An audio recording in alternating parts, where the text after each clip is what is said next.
19 तक कल हुआ था, ये 20 नंबर क्वेश्चन है।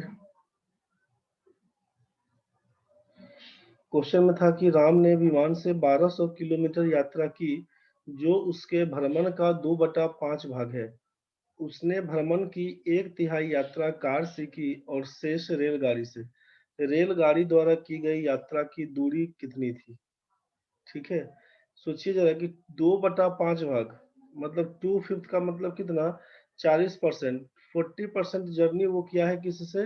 प्लेन से। तो आपसे कहा कि 1200 किलोमीटर वो दूरी कहलाता है। यहाँ पर सीधे आप बोल सकते हैं कि 2/5 भाग 2/5 पार्ट का वैल्यू कितना के बराबर? आप बोलेंगे 1200 किलोमीटर के बराबर। इसका मतलब आपसे पूछा जाए कि 1 पार्ट किसके बराबर है, पूरा भाग किसके बराबर? 1 पार्ट का मतलब क्या हो जाएगा? टोटल। टोटल डिस्टेंस के बारे में अगर बात करेंगे कितना हो जाएगा टोटल डिस्टेंस बताइए, तो क्या करिएगा, 2 से काटेंगे तो ये 600 से कटेगा। 2 से काटेंगे 600 से कटेगा, तो एक पार्ट का मतलब हो गया 3000 किलोमीटर। ये तो क्लियर है। टोटल डिस्टेंस आपका 3000 किलोमीटर है। टोटल डिस्टेंस आपका 3000 किलोमीटर है। आप यहाँ पर बोलना चाह रहे थे कि इससे बाई एयर, बाई एयर आप गए 1200 किलोमीटर। उसके बाद ही travelled 1/3 of the trip by car. Car से कितना गए? तो कार से गए 1/3 ऑफ किसका? 3000 का। 1/3 ऑफ 3000 का मतलब बोलिएगा आप 1000 किलोमीटर। मतलब आप विमान से गए हैं 1200 किलोमीटर, कार से गए हैं 1000 किलोमीटर, कुल मिला के 2200 तो निकल गया है। 2200 किलोमीटर का जर्नी कर चुके हैं। बाकी कितना बचा शेष रेलगाड़ी से? रेल से कितना हुआ? तो सोचिए 3000 में से 2200 निकल गया, तो क्या बोलिएगा आप? 800 किलोमीटर आप रेल से गए हैं। बस यही आपके क्वेश्चन का जवाब था। बढ़ते हैं नेक्स्ट क्वेश्चन में। अगला क्वेश्चन आपके पास है कि एक विमान 6000 किलोमीटर की दूरी 8 घंटे में तय कर सकता है। यदि उसकी गति 250 किलोमीटर प्रति घंटा बढ़ा दी जाए तो 9000 किलोमीटर की दूरी तय करने में विमान को कितना समय लगेगा? सोचिए जरा कि 6000 किलोमीटर की दूरी 8 घंटा में तय करता है। स्पीड तो मालूम चल गया आपसे। स्पीड क्या होगा? आपको मालूम है कि स्पीड बराबर बोलते हैं डिस्टेंस बाई टाइम। आप बोलेंगे 6000 किलोमीटर, बच्चा बोल देंगे 800, 15 चौका 60, 750 से कटेगा। आप लिखिएगा 750 किलोमीटर प्रति घंटा। स्पीड ऑफ फ्लाइट क्या था? स्पीड ऑफ प्लेन क्या था? 750 किलोमीटर प्रति घंटा। यहाँ तक तो कोई दिक्कत नहीं है भाई। अब इसके बाद आगे क्या करिएगा, आपसे कहा कि 250 किलोमीटर प्रति घंटा स्पीड बढ़ा दिया जाए। जैसे ही 250 किलोमीटर प्रति घंटा बढ़ा दीजिएगा तो न्यू स्पीड कितना हो जाएगा? 750 में 250 जोड़ दीजिएगा तो हो जाएगा आपका 1000। आप बोलेंगे 1000 किलोमीटर प्रति घंटा नया स्पीड है। अब आपसे बोला कि 9000 किलोमीटर का दूरी तय करने में कितना समय लगेगा? तो आपको मालूम है कि डिस्टेंस है 9000 और स्पीड हमारा है 1000। काटेंगे तो क्या बन के आएगा? 9 घंटा आंसर। टाइम स्पीड डिस्टेंस का जो बेसिक फॉर्मूला उसको ध्यान में रखिएगा, बहुत कुछ निकल जाएगा। जो कांस्टेंट आइटम था कि डिस्टेंस कांस्टेंट, तो स्पीड दोनों इनवर्सली टाइम के रहेगा। बाकी स्पीड अगर आपका कांस्टेंट है तो डिस्टेंस टाइम रहता है डायरेक्टली प्रोपोर्शनल के। टाइम अगर आपका कांस्टेंट है तो डिस्टेंस और स्पीड रहता है डायरेक्टली प्रोपोर्शनल के। इसी कंसेप्ट को लेके चलिएगा, बाकी सारा क्वेश्चन निकलते चला जाएगा। अगला क्वेश्चन देखिए, ये क्वेश्चन कल 3 दिन से करवा रहे हैं, 2-3 दिन से। एक व्यक्ति अपनी सामान्य चाल के 3/4 भाग की गति से पैदल चलकर अपने कार्यालय 20 मिनट देरी से पहुंचता है। उसे अपने कार्यालय तक पैदल चलकर जाने में सामान्यतः कितना समय लगता है? सोचिए, 3/5, सॉरी 3/4 भाग बोल दिया। रेशियो में कितने का अंतर? 3 और 4 के बीच बोलिएगा 1 का अंतर। 3 और 4 के बीच कितने का अंतर? बोलिएगा 1 का अंतर। तो एक रेशियो का मान तो आप बोल दिए कि 20 मिनट। 20 मिनट देरी से पहुंचता है 20 मिनट। तो 3 का मान कितना? तो 20 या 60 मिनट। 4 का मान कितना? तो बोलेंगे 80 मिनट। तो इसका मतलब है कि नॉर्मल टाइम हमारा 20 मिनट 60 मिनट लगता होगा। 20 मिनट लेट का मतलब 80 मिनट है। तो हमसे पूछा सामान्यतः कितना? 60 मिनट आंसर। 60 मिनट का मतलब कितना? 1 घंटा। 60 मिनट का मतलब है 1 घंटा। डिटेल्स करने का उतना जरूरत नहीं है। बढ़ते हैं आगे। Two buses travel to a place at 45 kilometer per hour and 60 kilometer per hour respectively. If the second bus takes 5.5 घंटा less than the first for the journey, the length of the journey is। Distance हमसे पूछा है कि दो बसें क्रमशः 45 kilometre प्रति घंटा और 60 किलोमीटर प्रति घंटा की चाल से यात्रा कर रही है।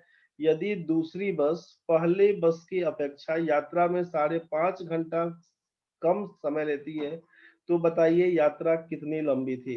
आप क्या काम करेंगे यहाँ पर? स्पीड का रेशियो देखिए, सोचिए स्पीड का रेशियो कितना? तो आप बोलेंगे 45 किलोमीटर प्रति घंटा इज टू 60 किलोमीटर प्रति घंटा।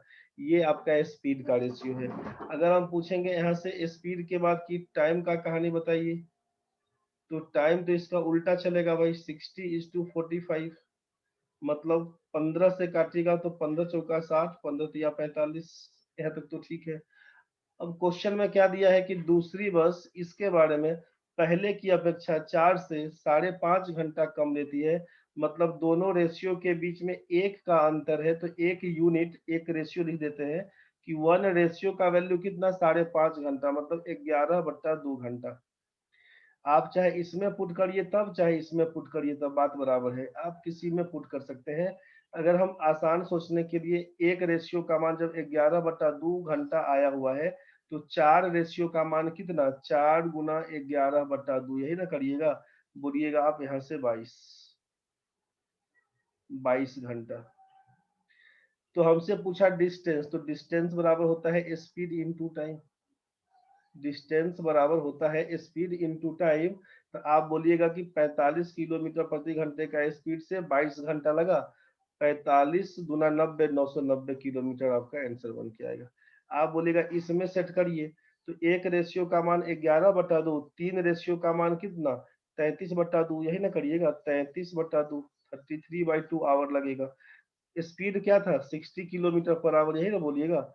इंटू 60 कर देते हैं। 2 से काटिएगा तो 30 से कटेगा, 33 या 990, यही आपका 990 किलोमीटर। यही आपका 990 किलोमीटर। तो 45 और 60 के बीच रेशियो आप देख रहे हैं कि स्पीड का रेशियो 3 और 4। आपके मन में चल रहा होगा सर इसको तोड़े काहे नहीं? इसको इसलिए नहीं तोड़े कि डिस्टेंस जब पूछा है, आप तोड़ के लिख सकते हैं, लेकिन लास्ट में आपको इस रेशियो से तो काम नहीं करना पड़ेगा। काम तो करना पड़ेगा एक्चुअल क्या स्पीड था उससे। यहाँ तो रेशियो 4 से तो नहीं काम करना पड़ा, एक्चुअल में कितना घंटा लगेगा उसको देखना पड़ेगा। तो 4 और 3 का रेशियो है, लेकिन एक्चुअल में लगा यहाँ पर 22 घंटा, और यहाँ पर लगा आपको 33/2 घंटा। समझ रहे हैं? बस इसीलिए तो इसका एक्चुअल रेट क्या होगा, इसका एक्चुअल न्यूमेरिकल वैल्यू क्या होगा, उससे काम करते हैं। तो 45 और 60 के बीच का रेशियो 3:4, लेकिन जब डिस्टेंस निकालेंगे तो एक्चुअल स्पीड हमारा 45 और एक्चुअल टाइम हमारा 22 लेके चलिएगा, तभी काम हो पाएगा। यहाँ तक तो क्लियर है भाई? दिक्कत होगा, डाउट्स होगा तो तुरंत क्रॉस करिएगा।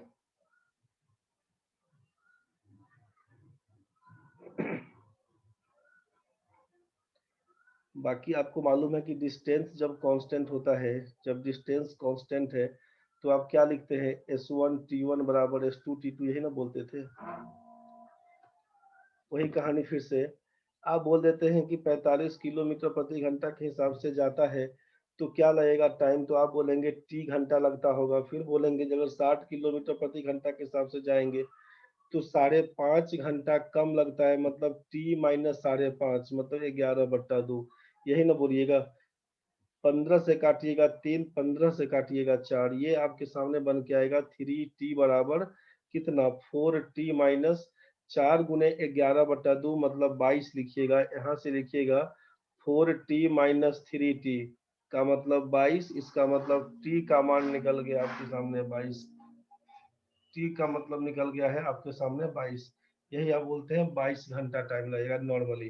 तो नॉर्मली लगेगा 22 घंटा टाइम। डिस्टेंस बराबर जानते हैं स्पीड इनटू टाइम, तो या तो ये भी हमारा डिस्टेंस हो जाएगा स्पीड इनटू टाइम, चाहे ये भी हमारा डिस्टेंस हो जाएगा स्पीड इनटू टाइम, किसी एक में सेट कर दीजिएगा, या तो S1 T1 में चाहे S2 T2 में, जिसमें भी आपको लिखने का मन। आप यही से काम करिएगा। डिस्टेंस बराबर स्पीड, तो 45 टाइम 22 गुना करिएगा, वही आपका 990 किलोमीटर था। तो इतना करने से बहस नहीं है। काम करना क्या था आपको कि यही 45 और 60 के बीच 3 4 का रेशियो, मतलब 4 3 हो जाएगा, एक रेशियो का मान 5.5, 4 रेशियो का मान निकल के आया आपसे 22, 4 रेशियो का मान 22, यही से काम कर दीजिएगा। 45 गुना 22 बराबर 990 किलोमीटर। क्वेश्चन को थोड़ा सिंपल सोचिएगा। बढ़ते हैं आगे नेक्स्ट क्वेश्चन में। कोई व्यक्ति अपनी यात्रा की 3/4 दूरी बस से, 1/6 रिक्शा से और शेष 2 किलोमीटर पैदल तय करता है। उस व्यक्ति ने कुल कितनी यात्रा की? आपको मालूम है, आपसे कहा गया था कि जब कभी भी फ्रैक्शन मोड में दिया होता है क्वेश्चन, तो आप नीचे वाले का एलसीएम पकड़ के क्वेश्चन आसानी से सॉल्व कर सकते हैं। आपसे क्या कहा गया था कि इस 4 का और 6 का एलसीएम लेके शुरू करिए। तो 4 और 6 का एलसीएम पकड़िएगा। एलसीएम ऑफ 4 एंड 6 का मतलब आप बोल दीजिएगा 12। अगर हम लोग मानते हैं कि टोटल डिस्टेंस, अगर हम लोग मान लेते हैं कि टोटल डिस्टेंस अगर हमारा है 12 किलोमीटर का, सोचिए कुल दूरी अगर 12 किलोमीटर का है ऐसा मान लेते हैं, तब क्या होगा? तो कुछ दूरी बस से, तो बस से कितना दूर गया? 3/4 गुना 12 सोचिएगा, 3/4 गुना 12 कहिएगा।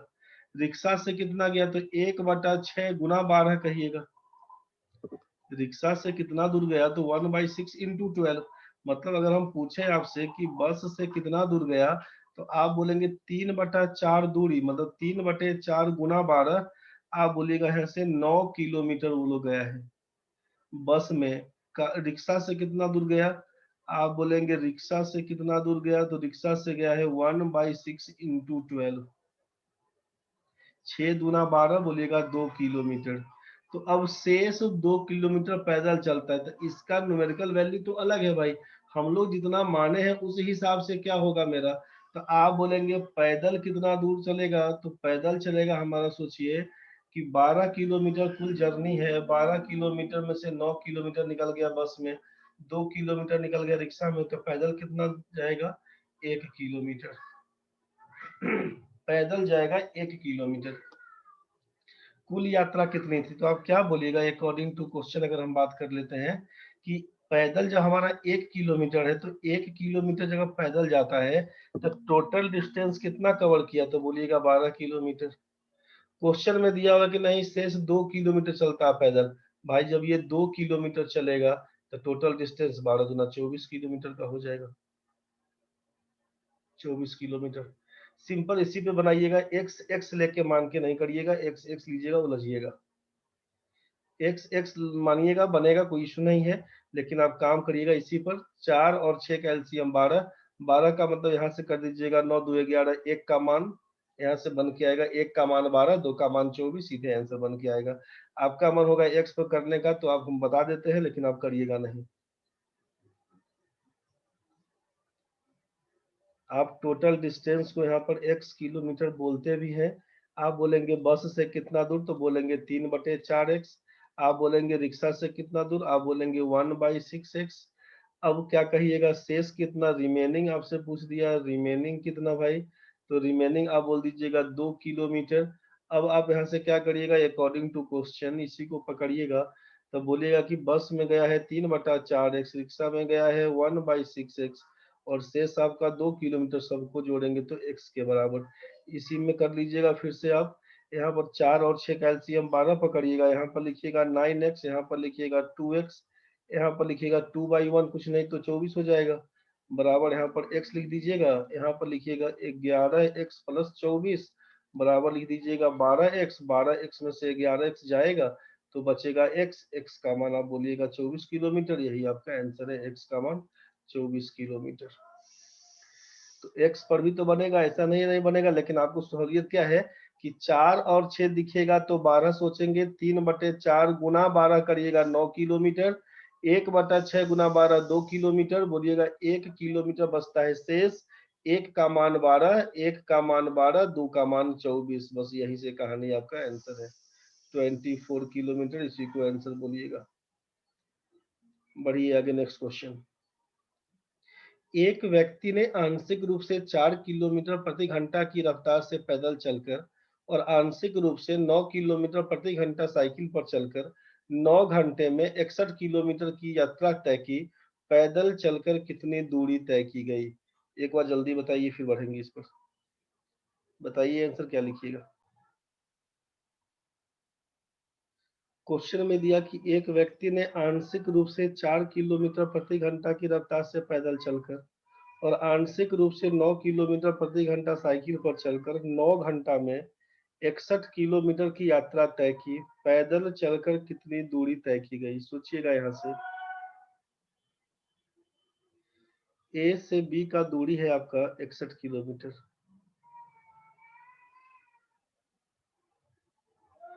ए से बी का दूरी है 61 किलोमीटर, ठीक है। 4 किलोमीटर प्रति घंटा के हिसाब से चलता है।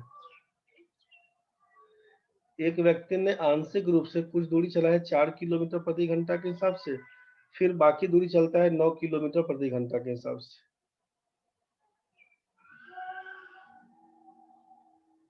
9 किलोमीटर प्रति घंटा मतलब आपको ये सोचना होगा, यहाँ पर पॉइंट सी दे देते हैं, तो ए से सी जाता है वो 4 किलोमीटर प्रति घंटा के हिसाब से, और सी से बी पर जाता है 9 किलोमीटर प्रति घंटा के हिसाब से। यहाँ तक तो क्लियर है।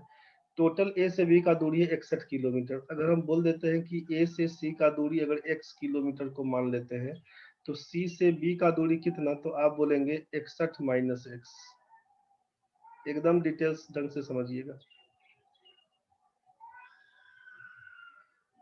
अब क्या होगा, टोटल टाइम दिया हुआ है हमसे 9 घंटे में। टोटल टाइम दिया हुआ है 9 घंटा में, क्या काम करिएगा सोचिए। अब ए से सी पर जाने में कितना देर लगा? ए से सी पर जाने में कितना देर लगा?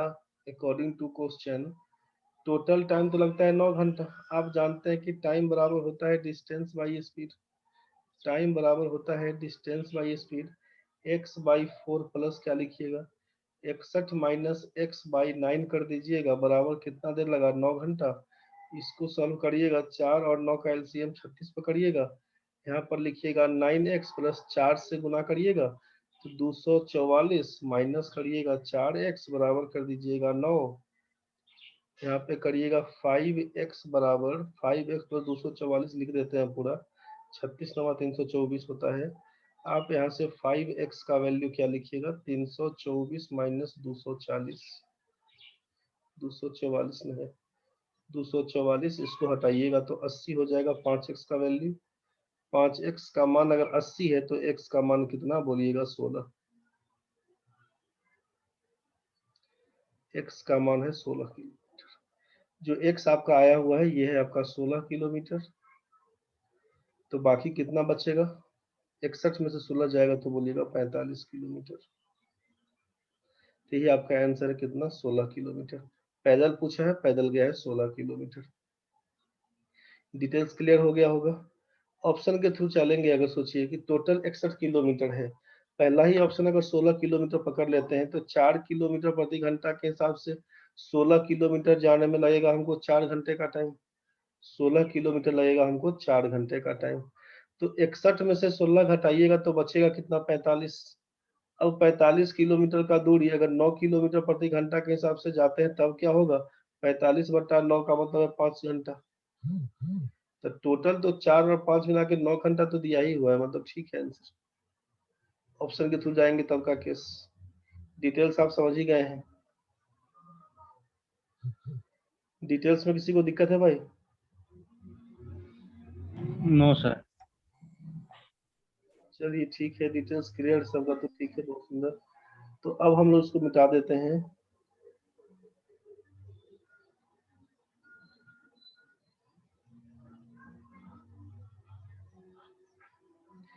एक बार इसको एलिगेशन पे तोड़ के देख लेते हैं। डिटेल्स का कंसेप्ट रखिएगा अपने पास, एक बार एलिगेशन में देख लेते हैं। एक आदमी ने आंशिक रूप से 4 किलोमीटर प्रति घंटा की रफ्तार से पैदल चला। एक तरफ पैदल चला है और दूसरी तरफ बोला है साइकिल से चला।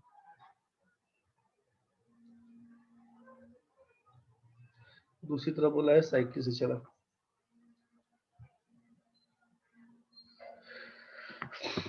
एलिगेशन में लगाने का 2-3 तरीका बनेगा, लेकिन अब सिंपल वे में जैसा क्वेश्चन दिया हुआ है उसी हिसाब से लगा देते हैं एलिगेशन, ज्यादा दिमाग नहीं लगा रहे हैं। पैदल चलेगा तो स्पीड क्या था, 4 किलोमीटर प्रति घंटा। साइकिल से चलेगा तो स्पीड क्या था, 9 किलोमीटर प्रति घंटा। और टोटल डिस्टेंस 61 किलोमीटर का, जिसको 9 घंटा में पार कर गया। तो इसका मतलब कि जो बीच में जाएगा मीन वैल्यू 61/9 बोल दीजिएगा किलोमीटर प्रति घंटा। 61/9 किलोमीटर पर आवर। इस दोनों के डिफरेंस को यहाँ लिखिएगा, इस दोनों के डिफरेंस को यहाँ लिखिएगा। 61 का मतलब 9×81, 20/9, केवल 20 बन के आएगा। 9×4 = 36, 61 का मतलब है 25 बन के आएगा। ये 20 और 25 का मतलब क्या हो जाएगा, 4:5।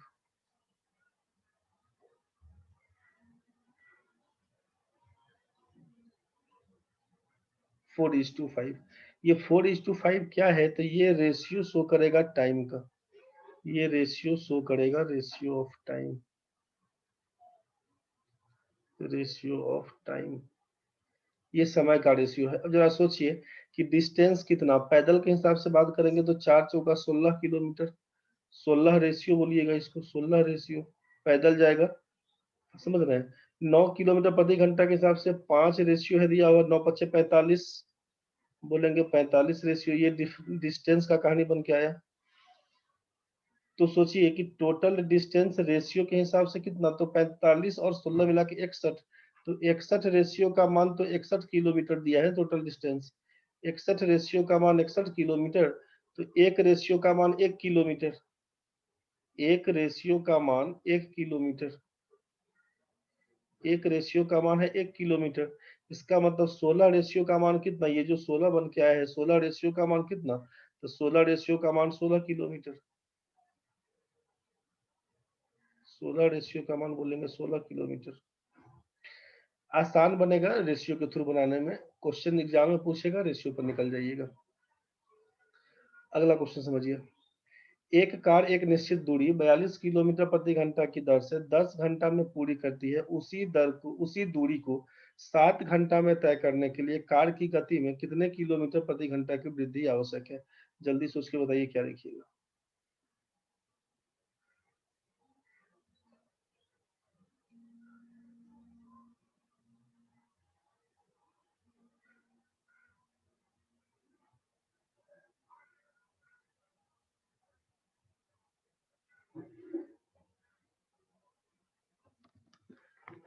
एक कार एक निश्चित दूरी 42 किलोमीटर प्रति घंटा की चाल से 10 घंटा में तय करती है।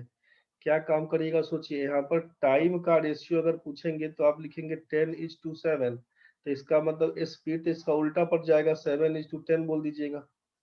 7 का मान अगर आप 42 बोलते हैं, 7 का मान अगर 42 किलोमीटर प्रति घंटा, तो एक का मान 6, तो 10 का मान कितना, तो बोलेगा 10×6 = 60 किलोमीटर प्रति घंटा। तो आप 42 किलोमीटर प्रति घंटा के हिसाब से जा रहे थे, 60 किलोमीटर प्रति घंटा के हिसाब से जाने के लिए 18 किलोमीटर प्रति घंटा स्पीड बढ़ाना पड़ेगा आपको। 18 किलोमीटर प्रति घंटा स्पीड बढ़ाना पड़ेगा। सारा क्वेश्चन बना के देखिएगा फिर से अपना। अगला क्वेश्चन देखिए। A person covers a certain distance in 6 hours. If he travels at 40 km per hour, if he has to cover the same distance in 4 hours, then his speed must be। यदि कोई व्यक्ति 40 kilometre प्रति घंटा की गति से यात्रा करता है तो वह कुछ दूरी 6 घंटों में तय करता है। यदि उसे वही दूरी 4 घंटा में तय करना हो तो उसकी गति कितना होगा। यहाँ से टाइम का रेशियो पता चल गया कि 6:4 है। तो स्पीड का रेशियो क्या हो जाएगा, 4:6। तो 4 का मान दिया है 40 किलोमीटर प्रति घंटा, इसका मतलब है 6 का मान हो जाएगा 60 किलोमीटर प्रति घंटा। यही आपका आंसर बन के आएगा। ऐसे भी आप सोचिएगा कि डिस्टेंस जैसे ही कांस्टेंट है, तो 40 × 6 = 4 × x बोल दीजिएगा। 4 से काटिएगा तो 10 हो जाएगा। लिखिएगा x का मान कितना, 60 किलोमीटर प्रति घंटा। यही आपका आंसर है। Next question. ठीक है, लास्ट क्वेश्चन है, इसके बाद आगे बढ़ेंगे। अभी 28 नंबर क्वेश्चन देखिए। 3 किलोमीटर प्रति घंटा की गति से चलने वाला एक व्यक्ति किसी वर्गाकार मैदान को विकर्णतः 2 मिनट में पार कर लेता है। मैदान का क्षेत्रफल कितना?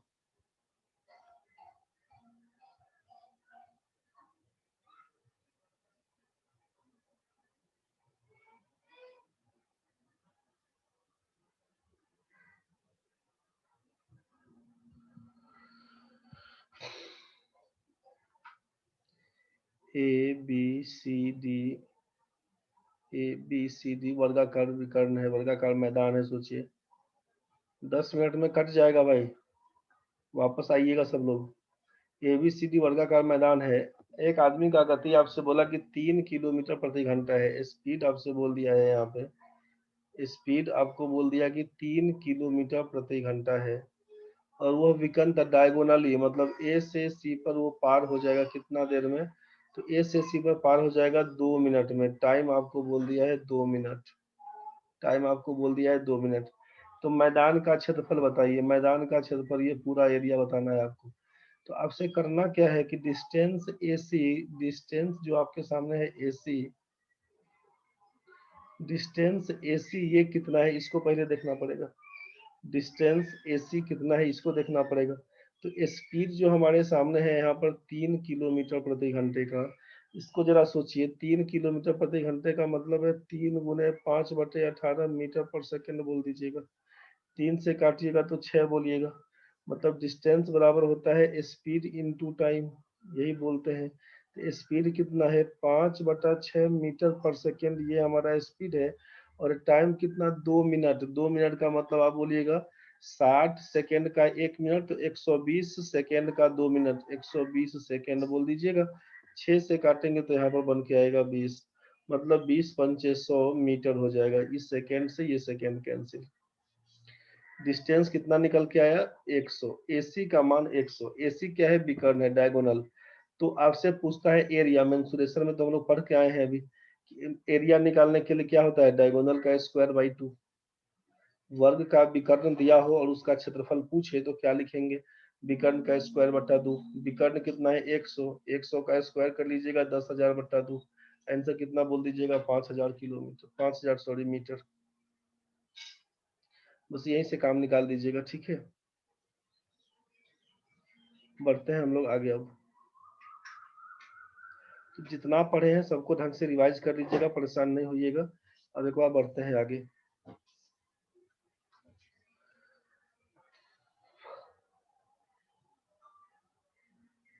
स्पीड वाले में काम पड़ेगा आपको रिलेटिव स्पीड का।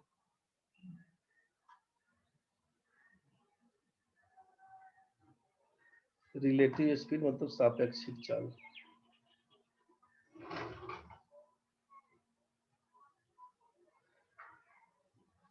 रिलेटिव से मतलब है कोई आपका रिलेटिव है, कोई आपका रिश्तेदार है, मतलब आपके अलावा एक आदमी और चाहिए।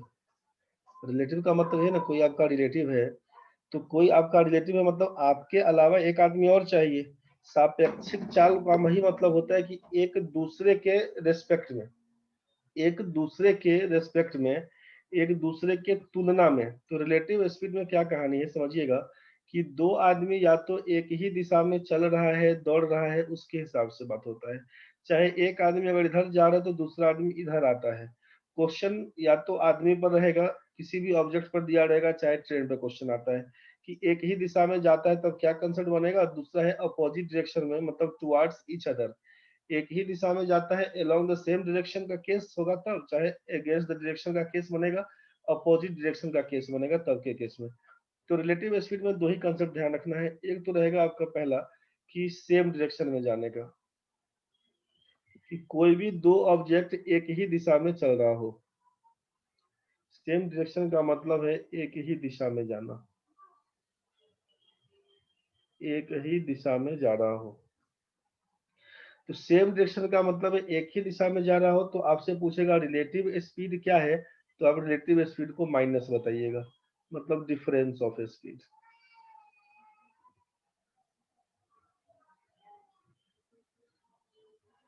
जो ज्यादा मान होगा उसमें से कम वाले मान को घटा दीजिएगा, वही आपका रिलेटिव स्पीड कहलाएगा। सेम डायरेक्शन, एक ही दिशा में केस बनेगा तब का। दूसरा आपसे क्या है, अपोजिट डायरेक्शन में,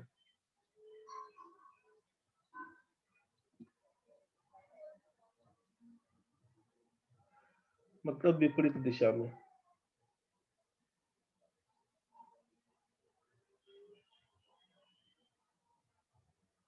विपरीत दिशा में, तो जब अपोजिट डायरेक्शन का केस रहेगा तो रिलेटिव स्पीड में क्या है, इसका प्लस कर देते हैं,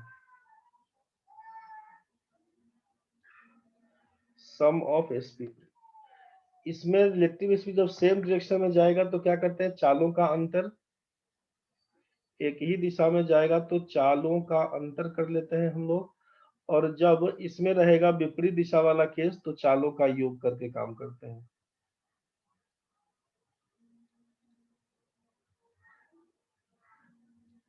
चालों का योग करके काम करते हैं, ये आप लोग जान ही रहे होंगे। जब डिस्टेंस कांस्टेंट रहता है, आपको मालूम है कि जब डिस्टेंस अगर हमारा कांस्टेंट रहता है तो स्पीड और टाइम इनवर्सली प्रोपोर्शनल चलता है, ये सबको मालूम है। इतना क्वेश्चन बना लिए हम लोग, इतना हमको मालूम है कि जब हमारा डिस्टेंस कांस्टेंट है तो स्पीड और टाइम उल्टा चलता है। ज्यादा स्पीड से जाएंगे तो कम समय लगेगा, कम स्पीड से जाएंगे तो ज्यादा समय लगेगा, सीधा सीधा कहानी है। आप सोच लीजिएगा, यहाँ पे सेम डायरेक्शन का मतलब है माइनस वाला केस, अपोजिट डायरेक्शन का मतलब है प्लस वाला केस।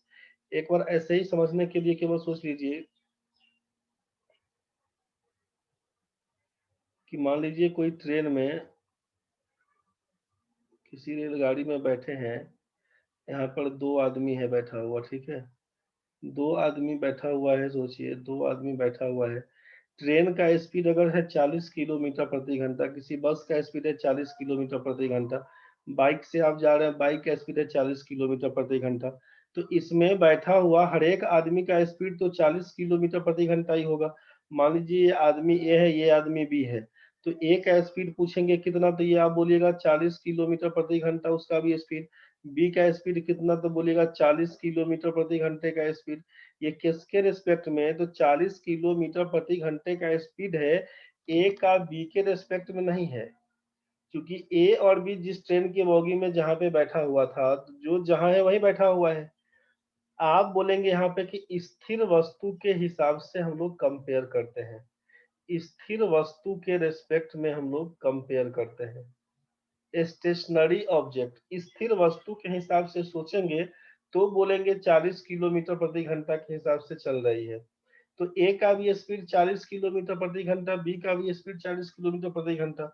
लेकिन जब एक दूसरे के रेस्पेक्ट में बात करेंगे, एक दूसरे के रेस्पेक्ट में, तो सोचिए कि ए और बी में ए और बी में पूछेंगे आपस में क्या स्पीड है भाई, तो आपस में तो कुछ स्पीड नहीं है, आपस में दोनों आदमी वैसे ही बैठे हुए हैं। और हम लोग 40 किलोमीटर 1 घंटा में तय कर लेते हैं, तो हम लोगों के स्पीड में कुछ परिवर्तन तो आया नहीं। आपस में बात करेंगे तो आप क्या बोल दीजिएगा कि इसका भी स्पीड है 40 किलोमीटर प्रति घंटा, इसका भी स्पीड है 40 किलोमीटर प्रति घंटा। 1 घंटा में हम लोग पहुंच कहाँ गए, तो 40 किलोमीटर। अगर ए छूट जाता है स्टेशन पे और बी पहुंच जाता है यहाँ पे, तो आप बोलते कि ए की तुलना में बी का कहानी बन गया। लेकिन जब दोनों पहुंच गया है, दोनों में पहुंचा और दोनों के स्थान में कोई परिवर्तन नहीं हुआ, इसका मतलब क्या हुआ कि हम लोग जब 40 में से 40 घटा देंगे, ए में से बी को घटाएंगे तो बन के आया है 0, परिवर्तन कुछ नहीं हुआ है। तो परिवर्तन कुछ नहीं हुआ मतलब क्या कर देंगे हम लोग, यहाँ पर 40 - 40 का कहानी बन के आएगा 0, 40 - 40 का कहानी बन के आएगा 0।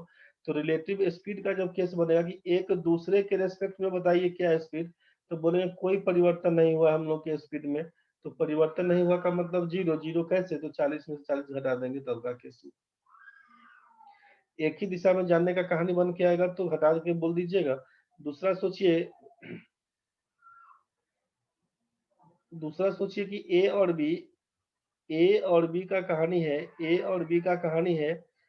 आपका ए यहाँ पर है, अगर ए आपका यहाँ पर है, मान लीजिए ए यहाँ पर है 40 किलोमीटर प्रति घंटा के हिसाब से चलने के लिए कभी तैयार है। यहाँ पर बी खड़ा है, दोनों के बीच का दूरी है 120 किलोमीटर का, सोचिएगा 1 मिनट के से कम का समय है, कट जाएगा, जुड़िएगा तुरंत। चार ए से बी मिलने के लिए 120 किलोमीटर की दूरी पर जाना चाहता है, तो ए को लग जाएगा 3 घंटा, ध्यान से समझिएगा, ए को लग जाएगा 3 घंटा जाने में, बी चुपचाप यहाँ पे खड़ा है तो 3 घंटा में मिल जाएगा। अगर बी चाहेगा कि नहीं हम ही जाके इससे मिल लेते हैं, तो बी का स्पीड है 60 किलोमीटर प्रति घंटा, सोचिए, तो इसको लग जाएगा 2 घंटा जाने में। तो अगर एक आदमी स्थिर है, ए अगर स्थिर है तो बी पहुंचेगा इसके पास 2 घंटा लेकर, बी स्थिर है तो ए पहुंचेगा इसके पास 3 घंटा लेकर।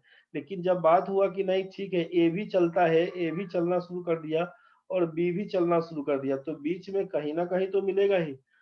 इसका मतलब क्या है कि जब बीच में कहीं ना कहीं मिलेगा, तब तो समय तो अब कम लगना होगा। अगर मान लीजिए कि बी पहले रुका हुआ था और केवल ए जाता, तो 3 घंटा लगता, लेकिन जब बी भी चलना शुरू करेगा तब तो 3 से तो